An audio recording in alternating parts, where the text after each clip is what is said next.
Char-Coalition, an alliance, especially temporary one, of people, factions, parties, or nations. My name's Jared and I'm the voice of Mike and Karl's hindsight. Food, friends, and fresh air belong together no matter what time of year. And if you're watching this right now, you're a member of the Coalition, the Char-Coalition. 1, 2, 3. It won't be long till the money's all gone and the trucks roll in and shut the power down, and the life I built out of credit and sin gets put into collections. As I'm messing with the breaker, sorting out the problem, trying to figure out if I really even got one. Lights out, anything goes, ducking all the crosses, slipping all the low blows.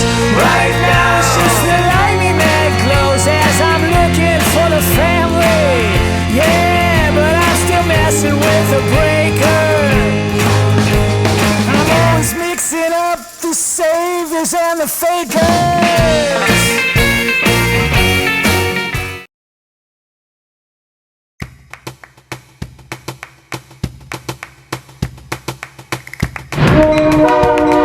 Welcome to the Char-Coalition. My name is Karl. I'm Mike. Today we're going to smoke some chicken, braise some kale, and mash some sweet potatoes, and it's going to be awesome. Right here on Goose Island in Chicago. Stewart Jelly Factory that way. Skyscrapers over there. Train right next to us. Fucking bridge above my head. It's late January. We're having unseasonably awesome weather. Got to take advantage of it. Get out there, cook some meat. Yeah. Gonna have a little party coming later. Gonna get some dancing going on. Hopefully a good ratio, chicks to dudes. We'll see. If anybody shows up at all, that is. A lot of you viewers out there maybe a part of some charities, getting food out to the hungry. We don't really do any of that shit, but we're gonna at least feed some people today. Oh really, Mike? Really, Karl. Word.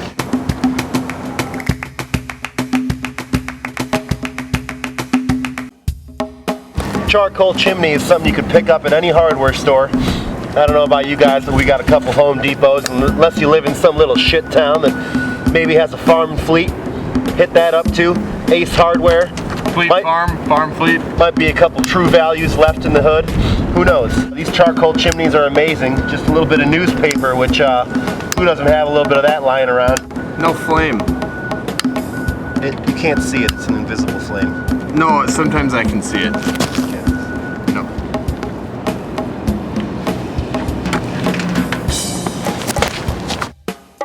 This is the hobo barrel / outdoor stove. But obviously nice to have in our setting right here. Well, it's pretty cold outside. It's keeping us warm. You know, the only and we way might even cook something on it later. We set up our grill with coals on the left and a metal dish filled with water on the right. The meat goes over the water in the indirect heat, bone side down, no flip the entire time. This method could take up to 4 hours with a large batch, so you may need to replenish your coals at some point. You know when it's done when that shit's falling off the bone. Let's get our chicken marinated. I'll show you how to do that right now. This is just a little one that we came up with. Try not to drop the lemon in your chicken. This is an amazing tool called a microplane. I always like to give the lemon a good roll. It's gonna get way more juice out of it that way. You can get the pips in there, not a big deal. Then we're gonna take a couple garlic cloves, side of your blade, give it a good smash. Garlic in. Voila. Take a little bit of hot sauce. I prefer Louisiana. I never drink hot sauce. But when I do, I prefer Dijon. About 2 tablespoons of Dijon up in there. 2 tablespoons of oil. We got a blend here of canola and olive. Karl, where the fuck's the time? Here it is. It'd be a great shame not to utilize some herbs. You can just throw it in whole. Get a good amount of fresh cracked pepper. Get that fresh crack. Got a great little store in Chicago called the Spice House. I'm sure wherever you live there's something similar. If not, you know, there's always good Mediterranean or specialty stores. You can always go find some good seasoning. This one has scallions, green pepper, and chives. Throw that in there. If you don't have this, you can add some fresh onion, some fresh scallion or green onion. That'll do the trick. So we've got that all in there. Time to get my hands dirty. Gotta massage the meat Make sure everything's well incorporated. Get that lemon, all that acid to start breaking down the chicken. Start penetrating the meat, if you know what I mean. That salt and oil, garlic, hot sauce, mustard all evenly distributed. And you want to marinate this maybe overnight, at least a couple hours though. We're going to do what's known as jerking, which is commonly known as a seasoning, but also in Jamaica in the street food where they cook in the oil drums cut in half, the barrel cooking. They also refer to jerking as stabbing the chicken. I got a lot of experience jerking it, so I really know what I'm doing here. I'm sure some of our viewers from the grillgeeks.com website might also have some experience jerking it. So here we go. We're just jerking this chicken away. I'm sure the chicken's enjoying the little jerk that we're giving it. And I think that's properly jerked. But this Hold on. Let me see if it's properly jerked. You would know. I would know. Looks good. Looks pretty well jerked, but I think it's better now that I jerked it too.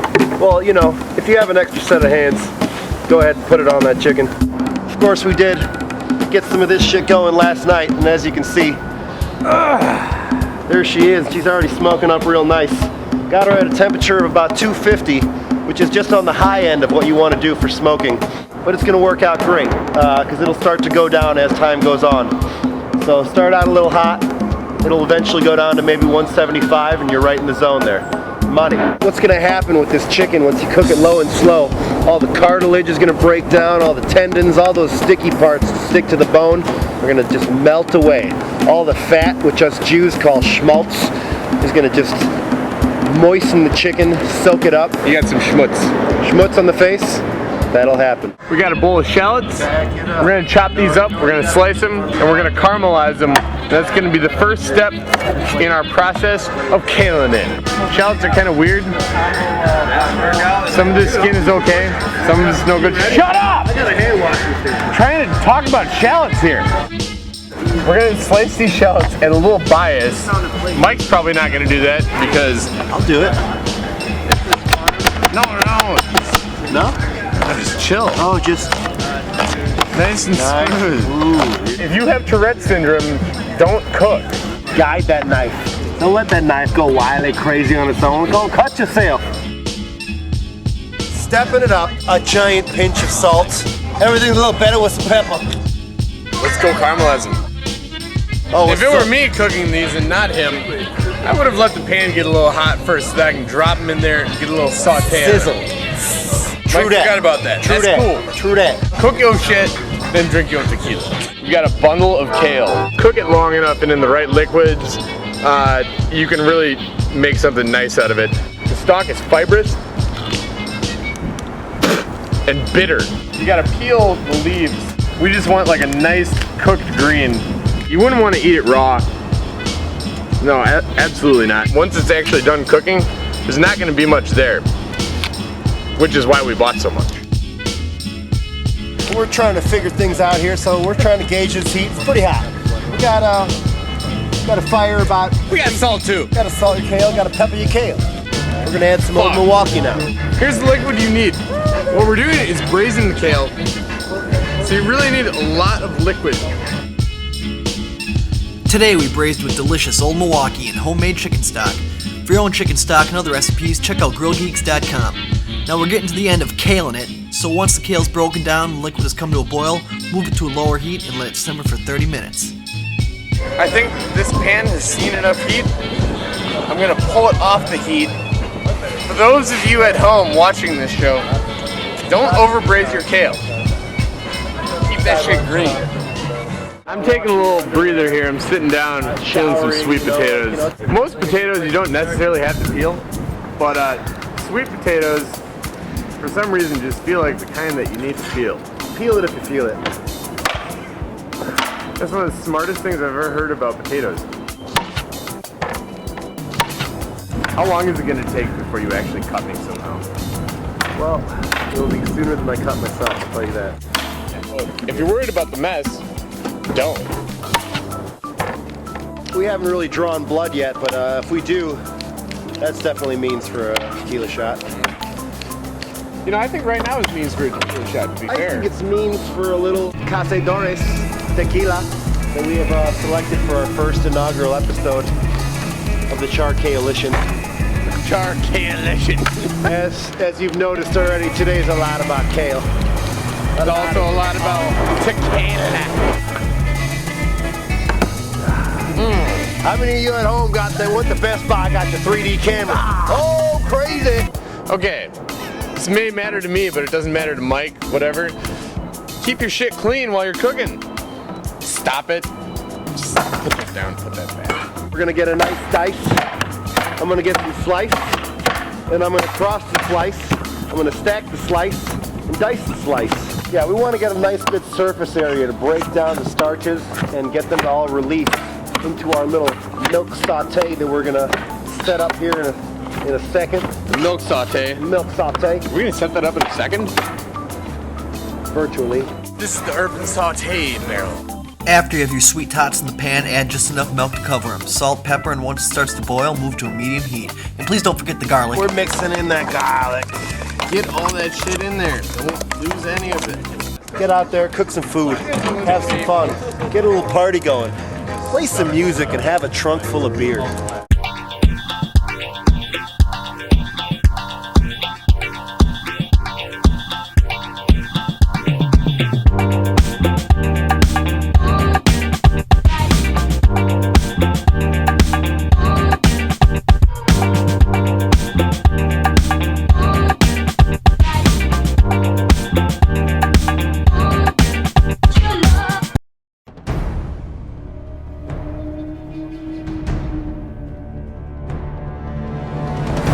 So Coalition, we're nearing the end and need a recap. Today we jerked our chicken, just straight up kaled it all day, dance partied with Mother Nature, and drank beer from a trunk. It's time to eat. Here's a big plate of food for you. Guess what? In your face. Coalition. Coalition. Coalition. Coalition. Coalition. Coalition. Hey, you. Check us out on grillgeeks.com. Send us a message. We'll tell you where our next shoot's gonna be. Maybe you can have a little taste for yourself.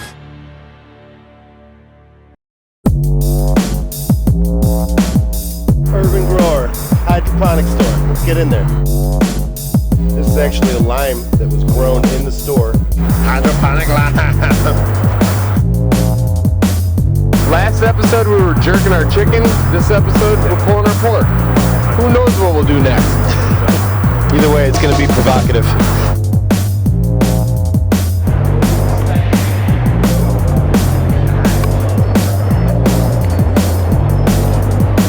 Outdoor stovetop hobo barrel combo. Ow! Extreme grilling! I just found a pill in Mike's coat. Thought it was an Adderall at this thing. Boring. Totally lame. Dude, booze for dudes. Don't drop it on the ground, for Christ. Fucking sake. People don't know how smart I am. Mike? Way too big. Yeah, well, you know what? Use your own teeth. Use your teeth. Bring it over. Kale's banging. The sweet potatoes are good. Is that what I'm hearing?